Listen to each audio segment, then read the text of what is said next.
Good morning, my wild and beautiful friends. I'm so glad you're here. If you love garlic as much as I do, you should probably keep watching this video. Today, we're making toum. And I can honestly say, after figuring out how easy it is to make this delicious condiment, I may never need any other condiment in my pantry ever again. Keep on watching to see how we make it.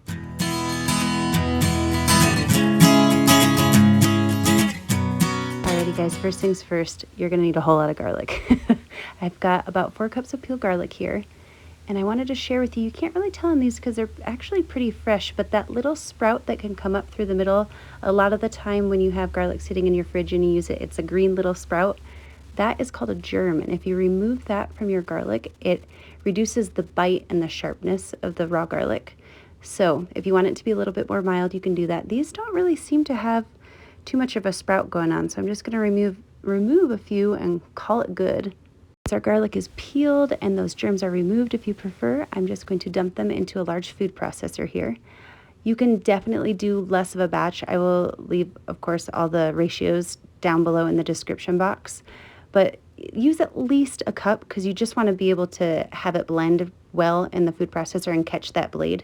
So I'm using 2 teaspoons of salt per cup of garlic here. And then with just these 2 ingredients, I'm going to pulse them together in our food processor until it gets really nice and minced up. That coarse salt is going to help us kind of get everything almost a little bit pasty. This goes pretty quickly. I'm just going to make sure that once it turns into kind of a paste, I scrape down the sides just to make sure all that garlic is getting nice and chopped up. Now that we're nice and minced up, I'm going to add about 2 teaspoons of fresh lemon juice. And essentially what we're going to do is emulsify our garlic, lemon juice, and oil into almost like a mayonnaise, minus the eggs and minus any dairy. So I've got our lemon juice going, and we're just going to alternate between lemon juice and oil, only doing about 2 tablespoons at the most at a time. We're going to run out of lemons before we run out of oil, so once all the lemon's used up, you're going to just keep adding oil about 2 tablespoons at a time. You're going to want to go really slow with this process. I'm scraping down the sides here before we get really started on the oil. The slower you go, the better it's going to emulsify. If you just throw everything in right away, it's just going to turn into a soupy, garlicky, oily liquid. And we want it to become really white and light and fluffy. I'm hoping you can see here our little cartridge that goes into our processor has these little holes. So even if we pour a little bit too much by accident, it's just going to do a nice little baby stream as we add our ingredients. I hope you can see right there, those little streams. That's what we're going for. Just a couple tablespoons at a time. Really light stream, and then it'll very soon and quickly become this really white and fluffy emulsification.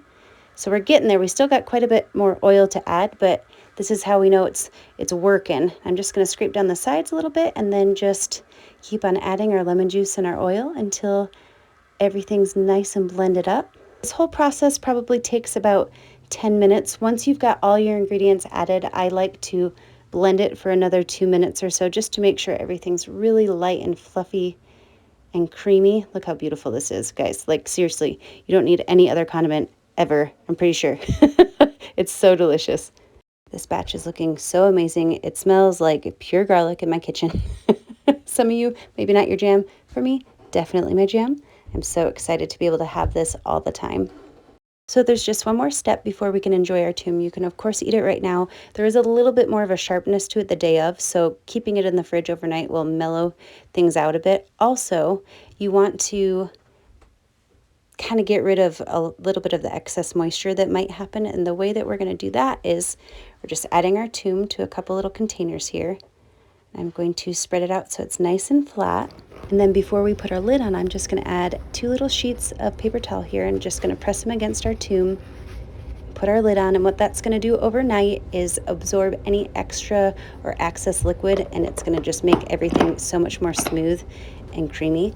So I'm going to throw that in the fridge, and thanks to YouTube magic, we are at the next day. I'm going to open this up, and as you can see, it absorbed quite a bit of liquid there in our paper towel. We're going to pull that off and put the lid back on, and this you can enjoy up to 3 months in your fridge. It is so decadent and amazing. I hope you give this a try. It's amazing on sandwiches, as a vegetable dip, in spaghetti. Guys, the sky is the limit. If you like garlic and anything, give this a try. Thank you so much for watching. I can't wait to talk to you all soon. Cheers.